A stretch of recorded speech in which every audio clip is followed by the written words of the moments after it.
हम सब जानते हैं कि नंदी महादेव का वाहन है, लेकिन क्या आपने कभी सोचा है कि वह हमेशा शिवलिंग के ठीक सामने क्यों विराजते हैं? क्यों महादेव के दर्शन से पहले उनके दर्शन आवश्यक हैं? इसका उत्तर सिर्फ वाहन होने से कहीं अधिक गहरा है। यह उस हठ, उस प्रतीक्षा और उस परम भक्ति की गुप्त कथा है जिसने एक आशिक को नंदीश्वर बना दिया। यह कहानी है शिलाद ऋषि की। वे एक महान तपस्वी थे, लेकिन उनकी कोई संतान नहीं थी। वंश को आगे बढ़ाने के लिए उन्होंने भगवान शिव की घोर तपस्या की और वरदान में एक पुत्र मांगा। पर उन्हें साधारण पुत्र नहीं, बल्कि एक अयोनिज, यानी जो मां के गर्भ से ना जन्मा हो और जिसे स्वयं महादेव का आशीर्वाद प्राप्त हो, ऐसा पुत्र चाहिए था।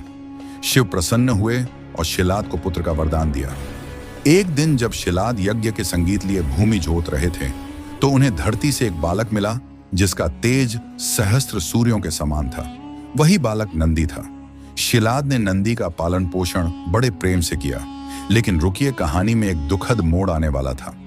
एक दिन दो दिव्य आशी मित्र और वरुण आश्रम में पधारे। उन्होंने नंदी को देखकर भविष्यवाणी की कि यह बालक अल्पायु है और इसकी मृत्यु निकट है। यह सुनकर शिलाद ऋषि शोक में डूब गए। पर जब नंदी को यह पता चला तो वे हंसे और बोले, जिसने मुझे जीवन दिया है, मेरी रक्षा भी वही करेगा। इतना कहकर बालक नंदी ने महादेव को प्रसन्न करने के लिए एक ऐसी कठोर तपस्या शुरू कर दी जो देवताओं के लिए भी असंभव थी। उन्होंने अन्न जल त्याग कर एक पैर पर खड़े होकर केवल शिव के नाम का जाप करना शुरू कर दिया। उनकी तपस्या के तेज से तीनों लोग कांप उठे। अंत में भगवान शिव को प्रकट होना ही पड़ा। उन्होंने बालक नंदी से वरदान मांगने को कहा। तब नंदी ने अमृतत्व या कोई सिद्धि नहीं मांगी। उन्होंने कहा, हे प्रभु, मेरी बस एक ही इच्छा है। मैं हर क्षण, हर पल बस आपके साथ रहना चाहता हूं।